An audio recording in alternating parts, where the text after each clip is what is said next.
guys. I wasn't able to make a video for this at home because I don't have the calculator software on my computer at home. So I'm at the high school and we are going to do a linear regression. Hopefully this video will help you a little bit. I took question 5 from the linear regression homework. So I took that question and I'm going to walk through that because this seemed like one that had a lot of confusion and trouble.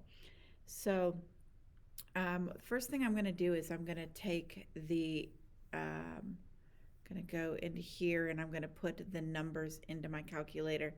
So, oops, let me get to my calculator. For some reason, I don't have that up. Okay. I guess I wasn't as prepared as I had planned. Well, shoot, where are you? Where are you, calculator?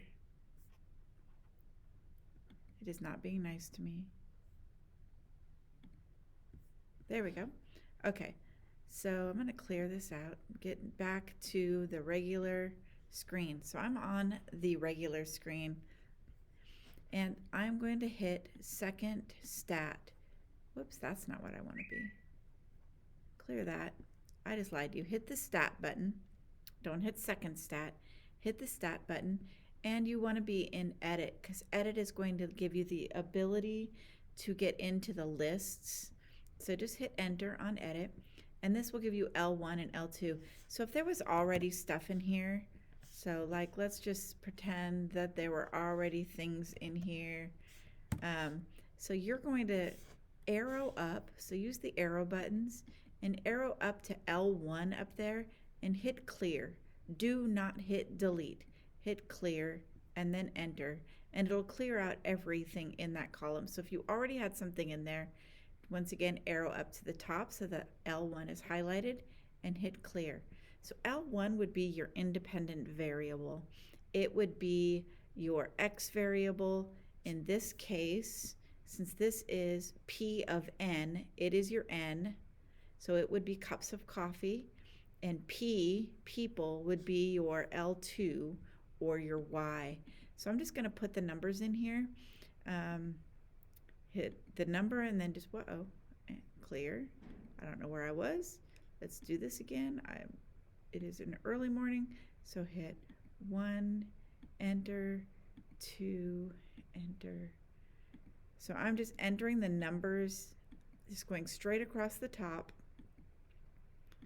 and just putting the numbers in there. Okay, I have all the numbers from my N column, my cups of coffee column. I'm going to arrow over and I'm going to put all of the numbers from my people column. Now just make sure that they are next to the ones that they were originally, so that the points are together, that they correspond with the ones directly beneath it. 7, 7, 6, 6, 5.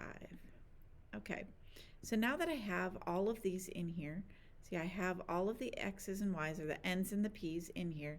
Now I can run a linear regression with this. So I'm going to hit stat and go over to calc. So all I did was arrow over to calc and then go down to linreg AX plus B.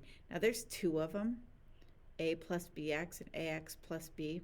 Now they'll give you the same thing, but they give it to you differently. So let's just stick with the first one with number 4 here, linreg AX plus B. I'm going to arrow down there and hit enter. And then my X list is L1, my Y list is L2.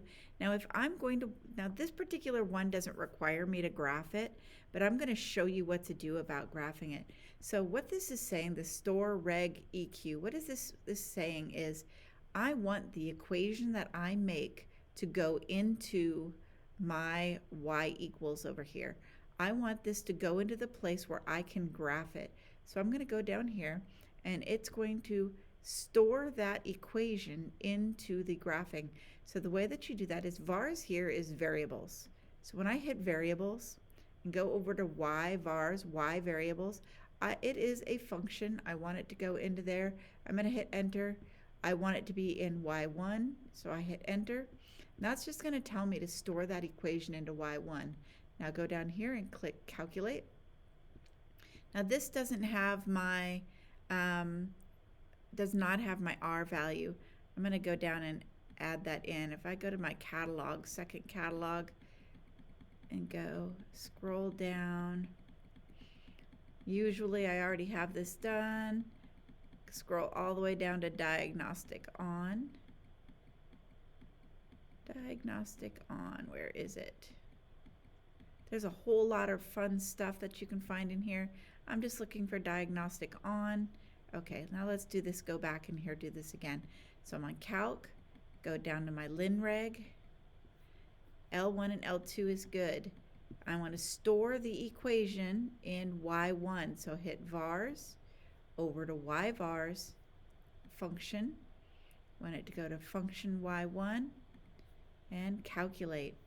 Now, if you are not trying to graph it, like question 5 doesn't require that, you don't have to do the store it in Y1. I'm just doing that for reference because there are some of these that require you to graph them. So this is my equation. So I'm going to go over to another screen and I'm going to show you the parts of this equation. So real quick here, whoops, I want to go to this screen. This screen is part of my iPad. This right here is what we had, or this right here was what we had on our screen from the, we had that on the screen from the calculator. So remember our linear equations, our slope-intercept form was y equals mx plus b. M was the slope, and b is the y-intercept. Now this is way back in Math 60, so this has been a while since we've talked about this.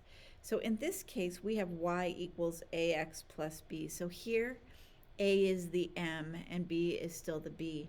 So our a is right here. So if I'm writing my p of n is the same thing as y. If I'm writing that equation, it is going to be m, so negative 1.83, because it says 2 decimal places, x, or in this case n, plus 13.5. So that is the equation. So this n is what normally would be our x. So this is the equation that we were looking for. Y equals negative 1.83n, or sorry, p of n is negative 1.83n plus 13.5. So this is the linear regression. So when we graph it, not every point is going to be on that equation or on that line, but it's going to be the line of best fit. So let me just show you about the graphing it. So let me go back. So let me show you about graphing it. So if I click on this y equals here, you'll see the equation is in here. It puts the entire thing, it doesn't round it or anything. It is the entire thing. I'm just going to arrow over so you can see the entire thing is in there. So I'm just showing you that that's in there. Yes, you could type it in yourself, and I'm going to show you how to do that in a second. But you can type it in yourself, or you can just let it put it in for you.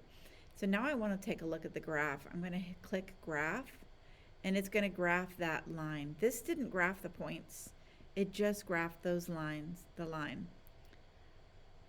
So, and then if I wanted to look up specific values, if you hit second and then graph, this gives us that table of values so that I can look at this and answer those other questions, like how many people are going to complain if he about his attitude if he doesn't drink any coffee. So take a look. I don't know if I can make this bigger or not. It's not going to let me make it bigger. Okay.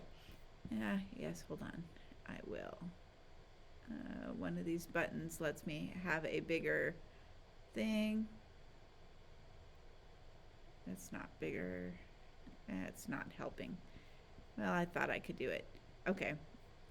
So I want to take a look. See, look at this. If he 0 cups of coffee, because remember X is cups of coffee, Y is how many people complain about his attitude. 0 cups of coffee, 13.5 people will complain.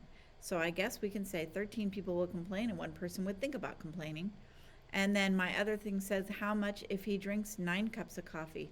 Now, this doesn't make any sense because negative people complaining, I mean, I guess you could probably make the decision that negative 3 people complaining could be 3 people complimenting, but negative numbers do not make any sense in this case.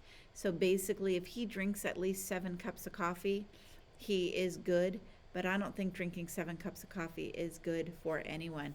So let me go back over here to my iPad. And so what I have here is my equation. We just did that. And then my graph and the table. So here we have 0 cups of coffee. And here we have 9 cups of coffee. So we can answer those questions. So I'm hoping this video helped a little bit. I'm hoping it helped, and feel free to ask questions. Just reply and ask questions. I'll be checking periodically throughout the day. Have a wonderful, wonderful day. Let me figure out how to turn off this recording.